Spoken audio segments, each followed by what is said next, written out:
Hola, aquí en Tampa les habla María Urbano, hoy 1 de agosto del 2023. Comencemos con un resumen de la semana pasada con la Fed, la Reserva Federal, subiendo de nuevo las tasas de interés. Y Jerome Powell diciendo que la economía está bien, pero no tan bien como se quería, pues la inflación sigue siendo alta, a pesar de que ha estado bajando últimamente.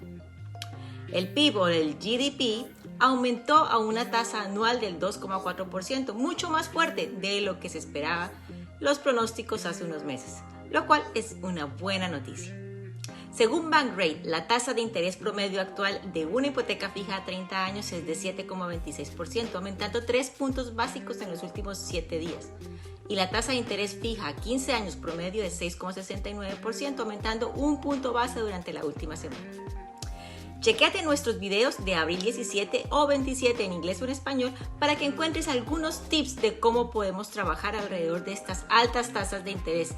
A pesar de todo, recuerda, hay herramientas, lo importante es saber cómo utilizarlas.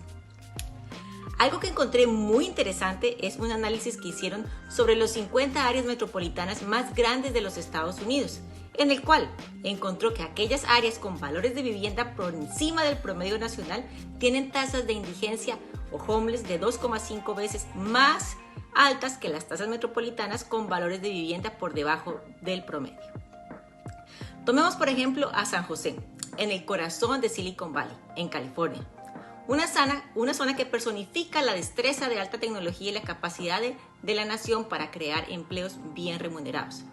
Pues en esta zona, que tiene la tasa de pobreza más baja de los 50 áreas metropolitanas estudiadas, la cual también tiene los valores de vivienda más altos del país, tiene la tasa de indigencia más alta, de 637 por cada 100,000 habitantes. Un estudio hecho por HomeBay sugiere que las regiones con precios de vivienda altos realmente enfrentan una crisis de asequibilidad, de la cual la indigencia es el signo más visible.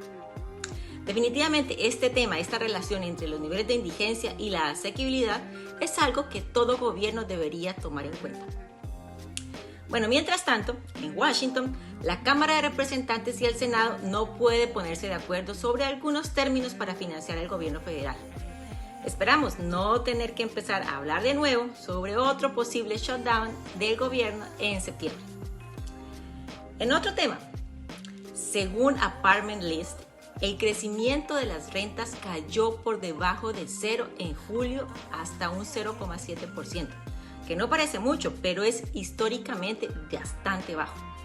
Las tarifas de alquiler se están enfriando debido a un aumento en las vacantes de alquiler y un número récord de las unidades de alquiler en construcción.